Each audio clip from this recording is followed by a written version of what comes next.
Bienvenidos a Milenio Mercados en Perspectiva, aquí como todas las semanas con el licenciado Jorge Gordillo, director de Estudios Económicos de Cibanco, y su servidor Manuel Somoza para platicar de temas económico-financieros en México y en el mundo. Esta fue una semana bastante movida para los mercados. Como habíamos dicho anteriormente, sobre todo en Estados Unidos, la tendencia era de recuperación y así fue. De hecho, vimos que los principales índices en las bolsas de Nueva York volvieron a tocar máximos históricos. Pero en el mundo las consecuencias fueron distintas. Por ejemplo, tenemos en Japón los mercados estuvieron bastante laterales, China estuvo ligeramente negativo. En cambio, en Europa las bolsas tuvieron una semana positiva, igual que las tuvieron el Dow Jones, el Standard & Poor's y Nasdaq. El peso a lo largo de los últimos días se mantuvo básicamente lateral. O sea que eso es lo que tuvimos en el mercado. Pero en temas económicos de interés, fue una semana donde se dieron a conocer los PIBs del mundo.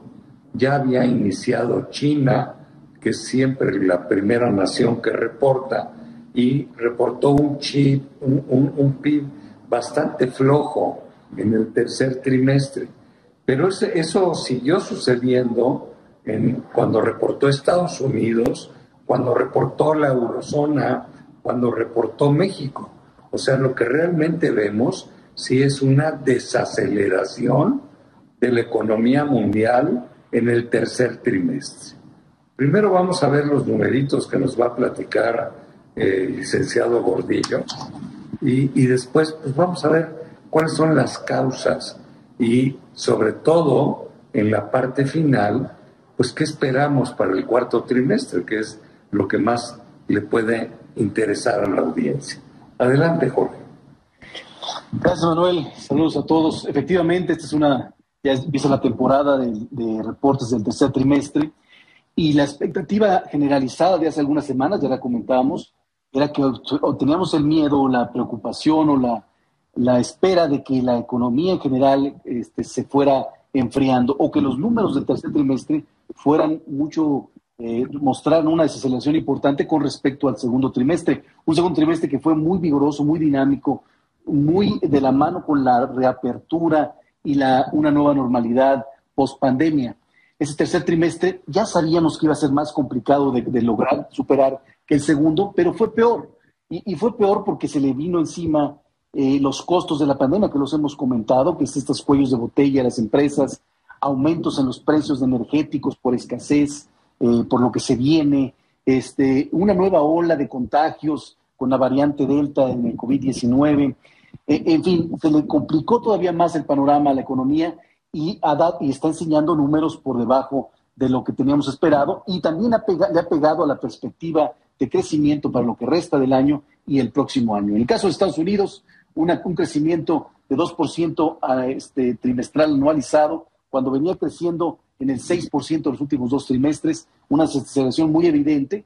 En el caso de Europa, venía creciendo 14% y ahora muestra un crecimiento cercano al 3%. En el caso de México, habíamos visto un crecimiento casi del 18-19% y el crecimiento fue cercano al 6%. Entonces, sí es una desaceleración, incluso comparándolo trimestre con trimestre, en algunos países como es el caso de México, vemos incluso ligeras contracciones con respecto al trimestre anterior, y eso es por esta situación, evidenciando la dificultad o lo que se viene de reto para la economía mundial hacia adelante. Y ni qué decir, por ejemplo, de China, ¿no? Tuvo un primer trimestre con un PIB que creció el 18%, un segundo con el 8.4, si no mal recuerdo, y el último fue de 4.9. Además, pues eso lo que nos dice, por ejemplo, en el caso de China, es que el año entrante China pues va a crecer al 6%, ya no va a crecer al 8%. Yo creo que eso no es cierto necesariamente para todos los países del mundo, o por lo menos no con esa magnitud, pero bueno, estamos esperando un cuarto trimestre mejor que el tercero en el mundo. Sin embargo, yo espero un 2022 con crecimientos menores a los que tuvimos en el 2021 a lo largo del planeta. ¿Por qué? Pues porque ya se van a acabar los estímulos monetarios, porque ya se acabaron los estímulos fiscales y porque los países se van a tener que enfrentar a su realidad, ¿no? Y van a tener que incrementar sus montos de inversión, tratar de reducir sus deudas, porque muchos terminaron después de la crisis con déficits demasiado abultados. Entonces la economía real va a tener bastantes dificultades en el 2022, ¿no? Todavía en el 21, con tanto dinero sobrante en el mundo, bueno, pues los numeritos son muy alegres. Pero además el 2022, el mundo va a tener que enfrentarse al ciclo de alza en las tasas de interés, ¿no? Y esto va a ser un nuevo escenario, y solo los más cuidadosos y los más responsables van a poder triunfar. Los que más inviertan, los que sean más productivos y los que sean más competitivos. No sé cómo lo sientas tú. No, creo que lo escribiste muy bien y es muy importante separar, como lo dices, porque nos podemos confundir que malos datos del tercer trimestre es el parteaguas ya de una nueva crisis. No es así, fue un mal trimestre porque se le contó muchas cosas que son temporales. O sea, a lo mejor nos vamos a sorprender con que van a rebotar en el cuarto trimestre. Pero lo que nosotros como analistas nos interesa más es la tendencia que se va a dar hacia el próximo año. Y desde el próximo año es un reto enorme. Ya estamos en una nueva normalidad y cada país va a tener que enfrentar una estrategia para generar incentivos para sostener la recuperación.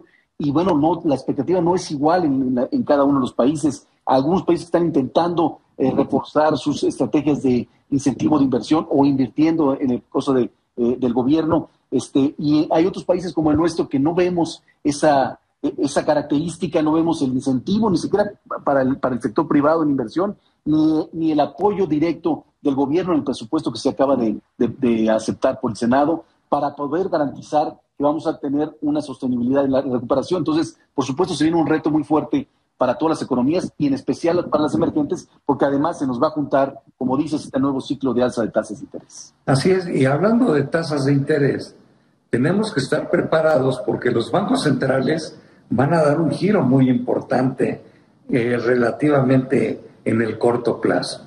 Por ejemplo, la Reserva Federal ya se está preparando para iniciar el recorte de los estímulos monetarios, que yo me imagino que debe de empezar pues tan pronto como noviembre o diciembre, no aguanta más, ¿no?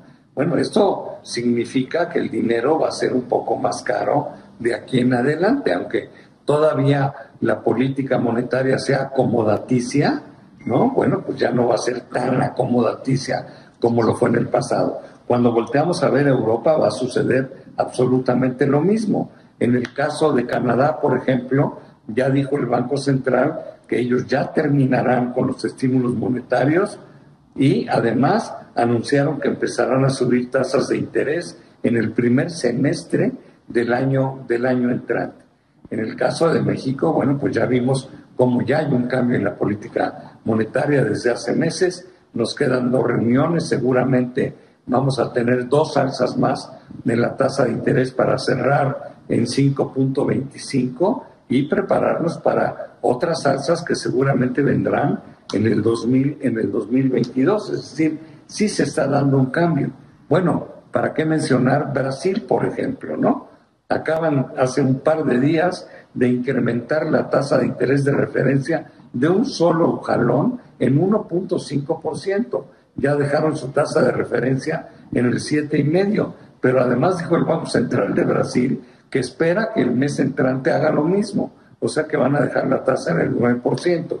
Pero el mensaje es, a ver, los bancos centrales van a empezar a tener políticas monetarias menos condescendientes, menos blandas, menos acomodaticias. Ojalá y lo hagan con prudencia, ojalá lo hagan despacito, ojalá lo hagan con cuidado, pero que el cambio viene, que nadie se equivoque, ¿eh?